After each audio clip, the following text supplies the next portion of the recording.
Olá pessoal, tudo bem com vocês? Então vamos retornar aqui à nossa aula de processo civil. Então estamos falando da intervenção de terceiros. Hoje nós vamos começar aí com a famosa assistência. Como o próprio nome diz, é uma pessoa assistindo, ajudando, auxiliando uma das partes no processo que ela tem interesse que saia vencedora. Então vamos lá para você anotar aí o que é a assistência. Então veja, trata-se de uma modalidade interventiva de terceiro, pela qual um terceiro, que é o assistente, ele atua em prol de uma das partes, que é o assistido, para se beneficiar direta ou indiretamente da decisão a ser proferida no processo. Então veja, é um auxiliar de uma das partes que ele deseja que saia vencedora nesse processo, porque essa decisão, de alguma forma, ela vai atingir ou direta ou indiretamente uma dessas pessoas. E aí, ó, continuando, vamos analisar aqui o artigo 119, que diz o seguinte: pendendo a causa entre duas ou mais pessoas, então veja, já posso ter um litisconsórcio aqui, o terceiro juridicamente interessado em que a sentença seja favorável a uma delas, ele poderá intervir no processo para assisti-la.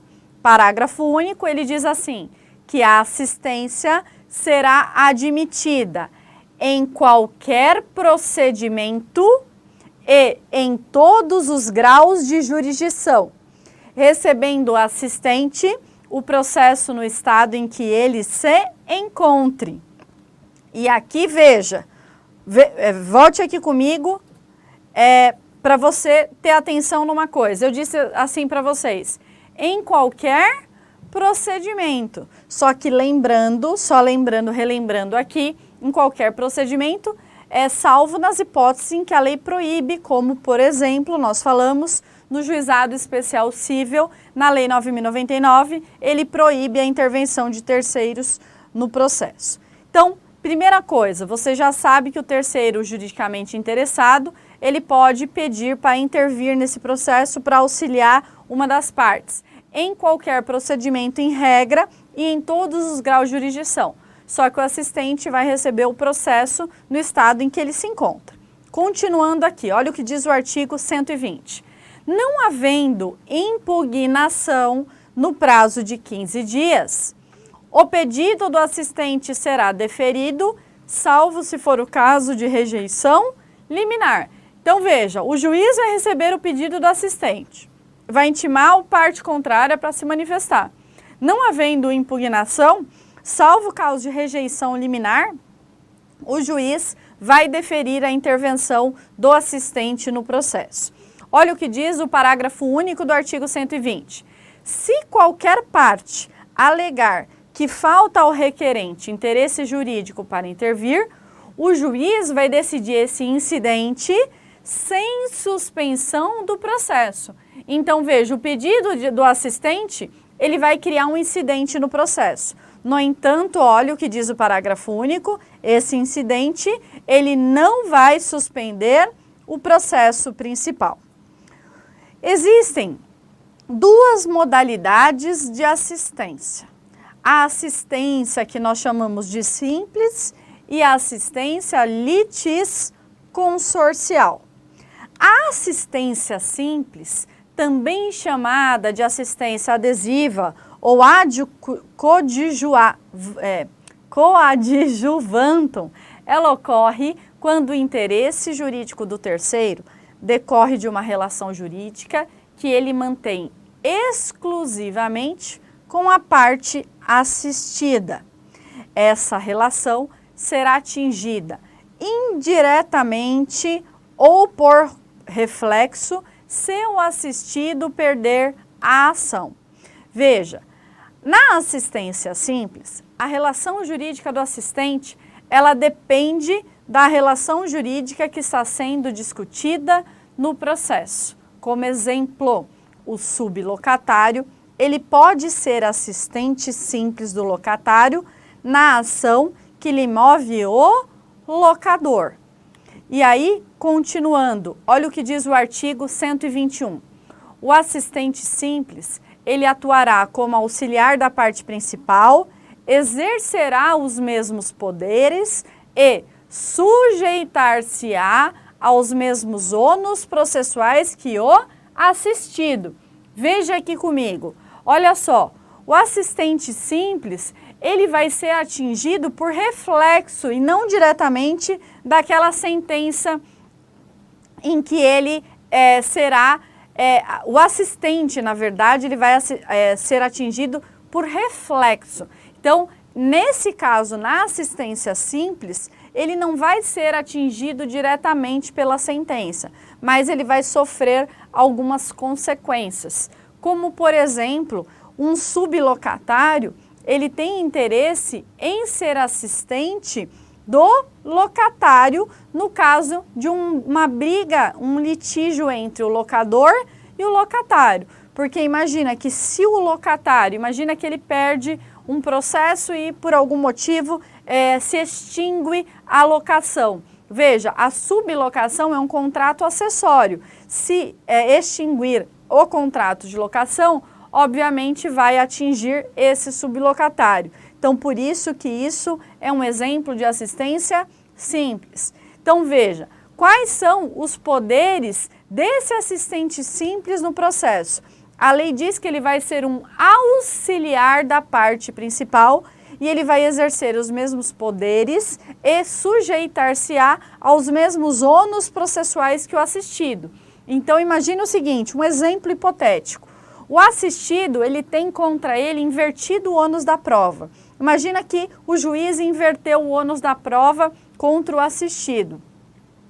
Para o assistente, também ele será atingido por essa decisão. Para ele também será invertido o ônus da prova, ok? Porque o assistente simples, ele vai ser um auxiliar da parte principal. Continuando aqui essa análise, do 121, parágrafo único, diz assim: sendo revel ou de qualquer outro modo omisso assistido, o assistente será considerado o seu substituto processual.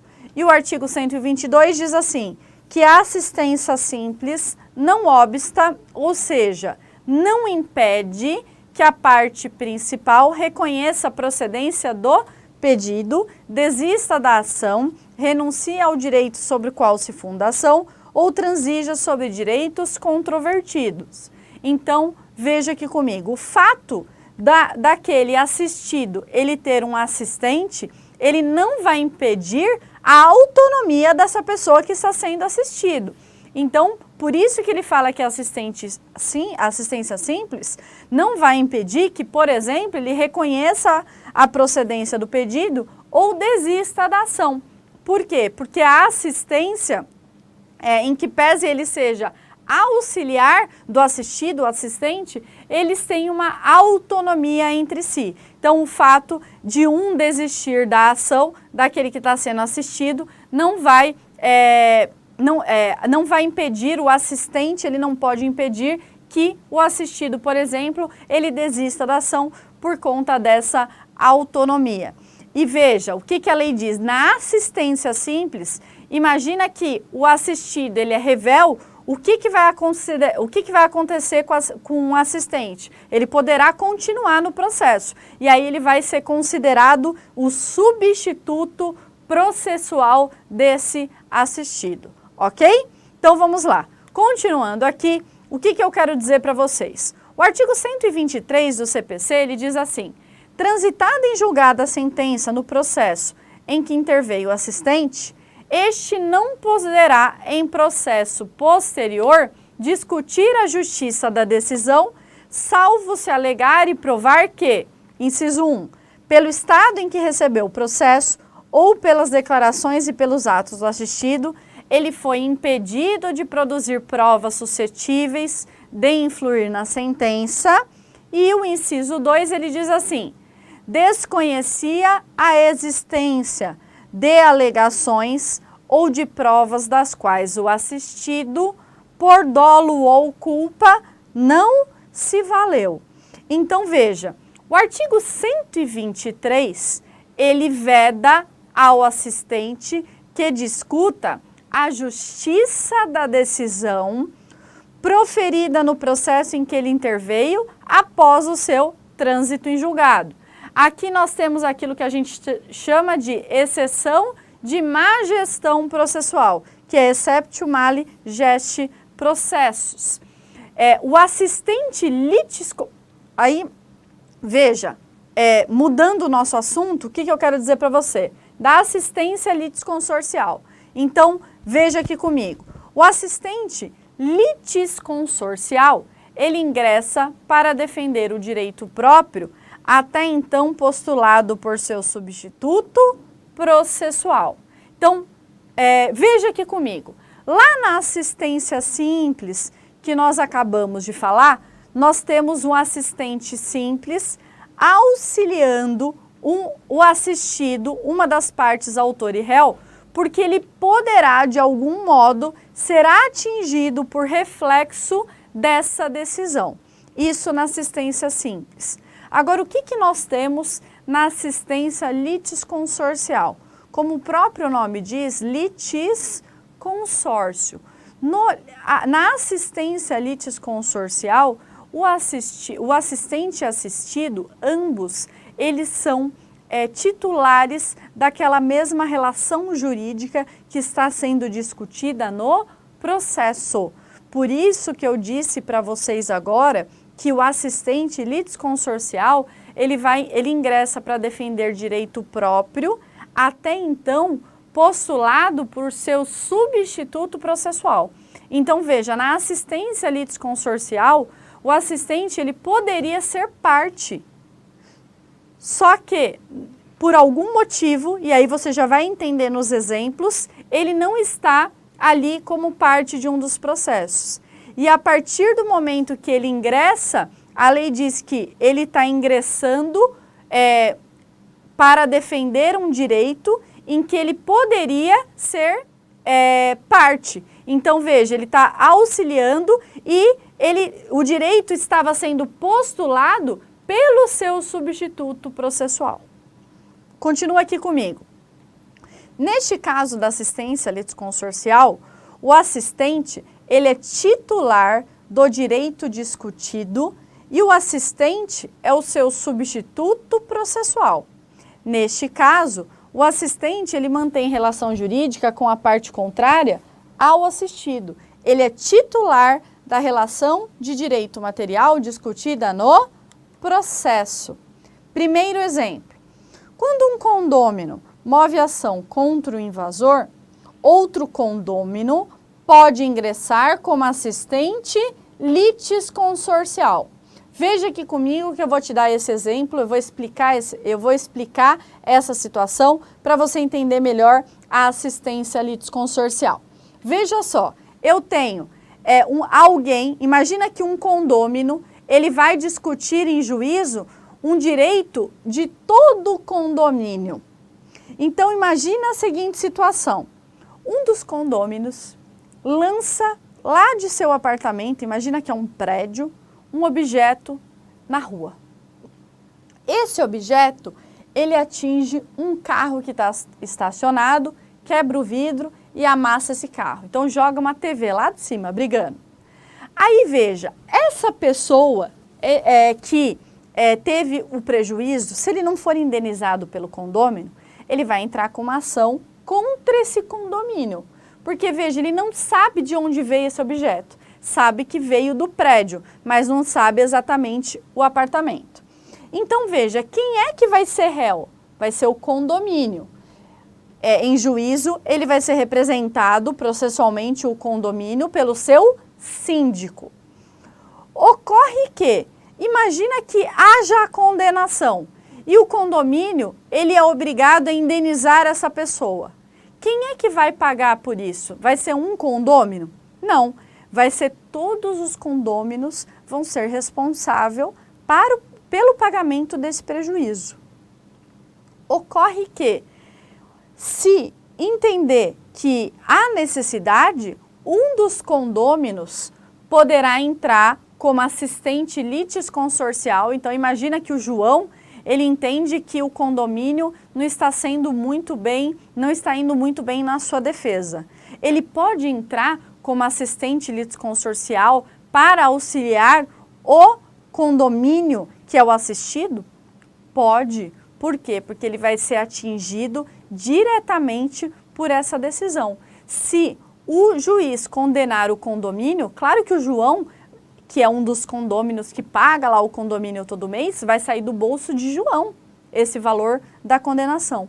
Por isso que nesse caso nós falamos em assistência litisconsorcial, porque ele vai ser atingido diretamente, porque ele faz parte dessa relação jurídica de direito material que está sendo discutida em juízo. Próximo exemplo, veja aqui comigo. Quando o MP ele move uma investigação de paternidade contra o pai, o filho ele pode ingressar como assistente litisconsorcial do Ministério Público. Porque, veja, o Ministério Público ele pode, a lei permite que excepcionalmente ele substitua a parte, o filho, na investigação de paternidade. Só que o filho não vai ser atingido diretamente por aquela decisão? Vai. Então, veja, em que pese o MP, pela lei, permite-se ao MP substituir o filho, esse filho que vai ser atingido diretamente por essa sentença, por essa decisão judicial, ele pode ingressar nesse processo como assistente litisconsorcial do Ministério Público. Deu para entender? Então, veja, o que eu quero que você tenha em mente? Que, ó, a assistência, ela pode ser simples, que é quando a pessoa vai ser atingida de forma reflexa, e ele pode ser o assistente litisconsorcial, que é aquele que vai ser atingido de forma direta por aquela relação jurídica. Veja comigo o que diz o artigo 124 do Código de Processo Civil. Considera-se litisconsorte da parte principal o assistente sempre que a sentença influir na relação jurídica entre ele e o adversário do assistido. Então, veja, aqui o assistente, ele considera-se, como eu disse para vocês, litisconsorte. Então, eu tenho aqui a assistência litisconsorcial. Agora, vamos falar um pouquinho da parte procedimental da assistência. Então, veja comigo. A assistência, admite-se a assistência até a sentença. Então, veja, aqui a assistência ela pode ser requerida ao juiz até o juiz proferir a sua sentença. Enquanto não proferida a sentença, admite-se a assistência. Admite-se a assistência também em segundo grau, porque o Código de Processo Civil, ele fala que admite-se recurso de terceiro prejudicado. Então, o próprio CPC, ele fala quem é que pode recorrer. Quem pode recorrer? O Ministério Público, seja como parte ou como fiscal da lei, as próprias partes, e também admite-se o recurso de terceiro prejudicado. É justamente o recurso aqui do assistente. E aí, voltando aqui, eu quero que você anote que não se admite assistência no Juizado Especial Cível, lá da Lei 9.099 de 95, e nós vamos partir para a análise do artigo 125, que diz assim: é admissível a denunciação da lide promovida por qualquer das partes, inciso 1, ao alienante imediato, no processo relativo à coisa cujo domínio foi transferido ao denunciante, a fim de que possa exercer os direitos que da evicção lhe resultam, e inciso 2, aquele que estiver obrigado por lei ou pelo contrato a indenizar em ação regressiva o prejuízo de quem foi vencido no processo. Então, volte aqui comigo. Então, olha só, estamos falando de intervenção de terceiros. Nós falamos primeiramente do primeiro tipo de intervenção, que foi a assistência. E aí nós falamos que eu tenho assistência simples e litisconsorcial. E agora nós começamos a falar do segundo tipo de intervenção de terceiros no processo, que já existia no Código de Processo Civil de 73, que é a denunciação da lide. Então, veja, o CPC, ele admite a denunciação da lide promovida por qualquer das partes. Então, veja, a denunciação da lide, ela pode ser requerida tanto pelo autor quanto pelo réu. Na assistência que nós acabamos de falar, é um terceiro que vem e entra no processo e ele pede para o juiz: juiz, eu quero assistir a uma das partes. Então, é o terceiro que ele vem requerer a assistência dentro do processo. A denunciação da lide é diferente. Qualquer das partes, seja autor, seja réu, ele vem neste processo e ele vai pedir a denunciação da lide. Ou seja, autor e réu vão chamar um terceiro para esse processo. Qual que é a justificativa de chamar esse terceiro? A primeira, ele fala ao alienante imediato para exercer os direitos que lhe resultam à evicção. E a segunda hipótese, ele vai chamar aquela pessoa que por lei ou pelo contrato, ele está obrigado a indenizar no processo. Então, um exemplo clássico de denunciação da lide que nós sempre tratamos no processo.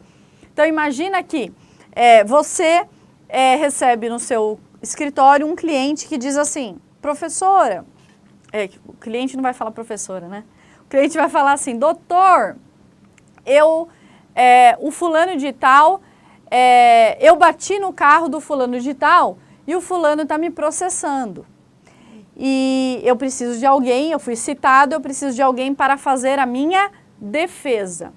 Ocorre que o cliente vai falar: eu tenho um seguro. E a seguradora, ela se recusou a pagar. Só que ela está obrigada por contrato a indenizar esse terceiro, porque eu contratei o seguro. Então veja, o que o réu pode fazer e o que você vai fazer como advogado? Você vai fazer a defesa dessa pessoa, você vai fazer a contestação. Só que, se esse seu cliente for condenado realmente a indenizar a parte contrária, quem que poderá ser obrigada ao pagamento dessa condenação? Se seu cliente tem um seguro, a seguradora ela é obrigada por contrato a indenizar nesse processo. Então, veja, o que você, como advogado, pode fazer? A denunciação à lide da seguradora. Porque caso o seu cliente seja condenado, você não vai precisar, nesse caso, entrar com uma outra ação. Aqui, dentro do mesmo processo, nós temos já a ação regressiva, que é, se o seu cliente é condenado a pagar, quem é que vai fazer o pagamento, porque está obrigada pelo contrato, é a seguradora.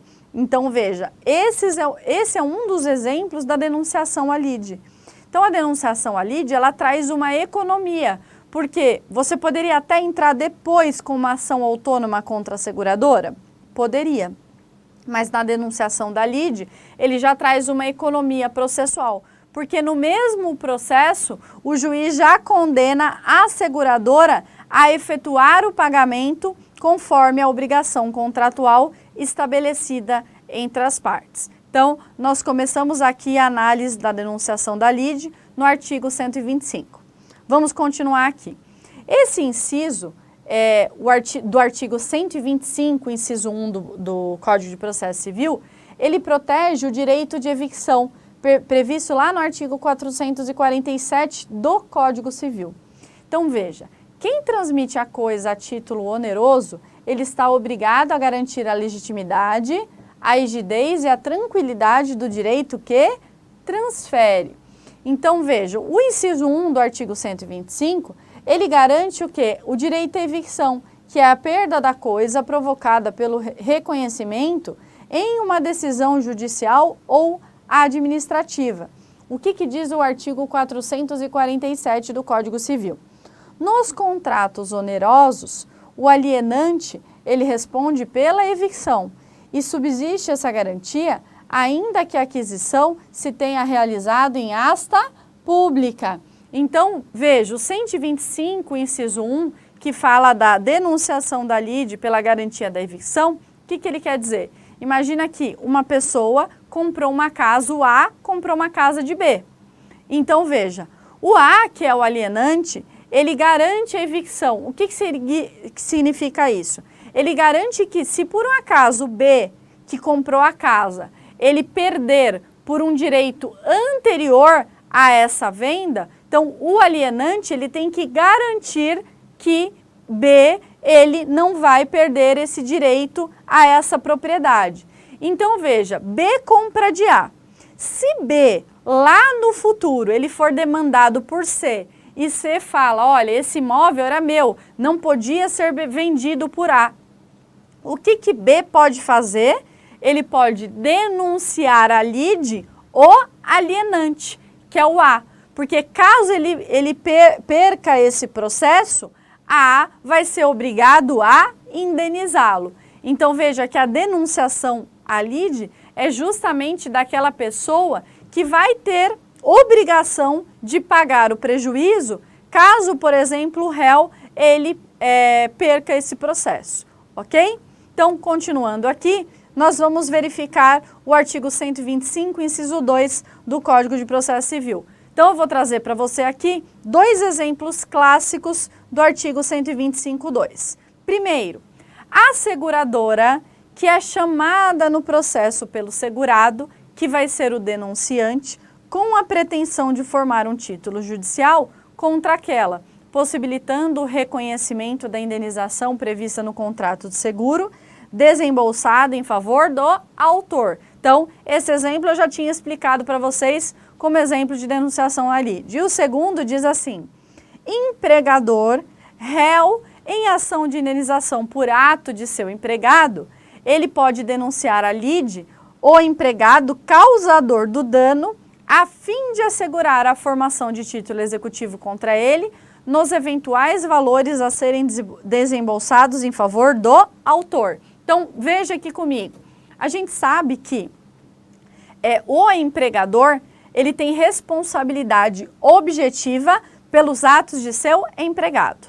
Então, veja, o empregado, ele na rua com o carro do empregador, imagina que ele causa um atropelamento, passa no farol vermelho, e essa pessoa, ela vai processar o empregador, que imagina que ele é o dono, tem a propriedade daquele veículo. E aí, veja, o que o empregador pode fazer?